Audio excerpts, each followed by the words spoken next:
Hi everybody. I've got a story for you today and it's called Mr Puskins. Now this was a story that Mr McLeish and I brought for Emily in 2009.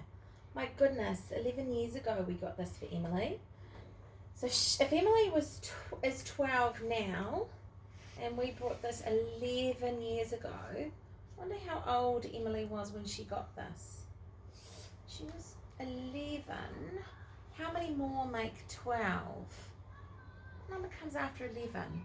1, 2, 3, 4, 5, 6, 7, 8, 9, 10, 11. 10 and 1 makes 11. So she was 1 when she got this book. And the reason that we got it for her was it's called Mr Puskins and it's all about a pussycat. But see if you can guess when I'm reading this story, what was the other reason that we got this for her? Mr Puskins. This is the story of a little girl called Emily and her dear cat, Mr Puskins. Did you guess why we got her this story? You're right, it's got her name in it. That's right. And she's got a pussycat, as you know, called Milo. So sometimes we used to change Mr Puskins' name to Milo and we would say, this is a story of a little girl called Emily and her dear cat, Milo. Emily adored Milo. Each morning she would invent fun games for him to play. In the afternoon she'd brush his long fur coat and tell him, "Oh, Milo, what a handsome boy you are. I do love you ever so much."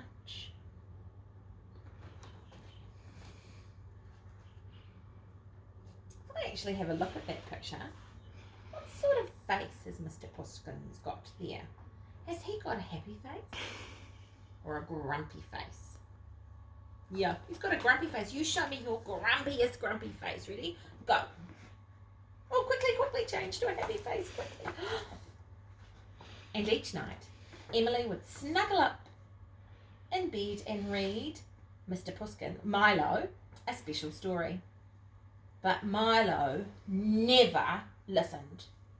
The girl's constant babbling, blah-de-blah, blah, blah, blah, blah. Can you make that sound? Blah-de-blah, blah, blah, blah, blah. The girl's constant babbling bored his whiskers off. He wanted more than this dull life. So one night, he left. He went places he wasn't meant to go. Did things he wasn't meant to do, and even made friends with the pesky cat gang. They're a naughty bunch of pussycats. Can you make the sound of pussycats being naughty? That's right. Life without Emily was such naughty fun. Meow, meow, meow. Meow! Look at the fun Mr Puskins is having without Emily around. He's got a much happier face there. Show me your happy face. That's right. But time passed and things changed. The rain fell and an icy wind blew. The things Milo wasn't supposed to do weren't fun anymore, and his new friends weren't really very nice. How lovely it would be to have someone to brush his fur and tell him how much they loved him. He felt all alone. How do you think he's feeling there? Emily's making this face behind the video. Yeah, you're right, he's feeling sad. Look at all these cats inside their nice warm houses. Mr Puskins is out in the road. Milo, I keep changing the name. Milo, Mr Puskins. I'll actually just say Mr Puskins from now because I keep getting confused. Then down the grey streets fluttered a tatty old poster. It was a picture of Mr Puskins. What does it say? It says, "Lost Mr Puskins. Phone 693-900. He stared at the photo. What a bad-tempered cat he looked. Emily had given him everything a cat could ever dream of, but he had never been nice to her. I like this page because I like how the words are written. this way. And they spread down the page. How sorry he felt. Why do you think he's feeling so sorry? I think he's just realised how lucky he was to have Emily as such a nice owner who looked after him. And now he's feeling a little bit sorry that maybe he wasn't nicer.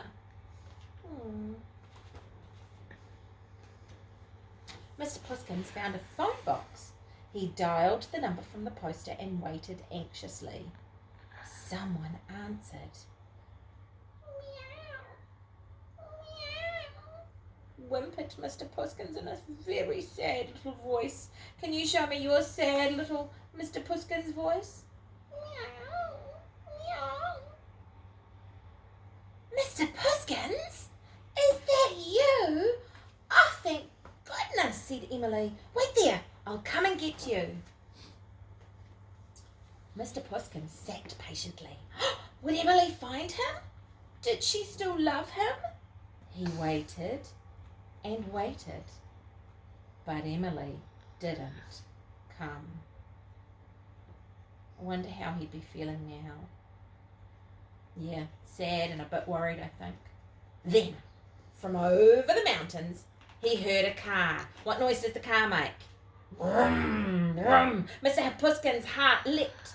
It was Emily, his dear Emily was coming for him. He must be so excited. The car got nearer and nearer, and then, brum, sped straight past. Meow, meow, wailed Mr. Puskins. Emily doesn't love me anymore. Oh my goodness. But then the car screeched to a halt, and Emily jumped out. Mr. Puskins, my beautiful Mr. Puskins, she cried. I didn't recognise you. Emily scooped up her dear cat. At last, they were together again. Look at Mr. Puskins' face here. How different it looks from that grumpy cat on the front cover. This is the end of the story of a little girl called Emily and her dear cat, Mr. Puskins. Mr. Puskins adores Emily. Every evening he cuddles her and purrs gently while she reads to him. What will that sound like, do you think? That's right. I know that my Milo purrs when he's happy. And now, both Emily and Mr. Puskins realise how lucky they are to have each other. Isn't that lovely? But look on this page.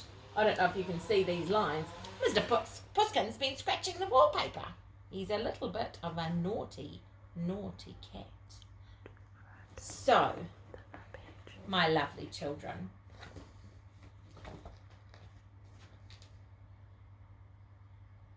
I want you to know that's one of our favourite stories in our house, and I hope that you enjoyed it.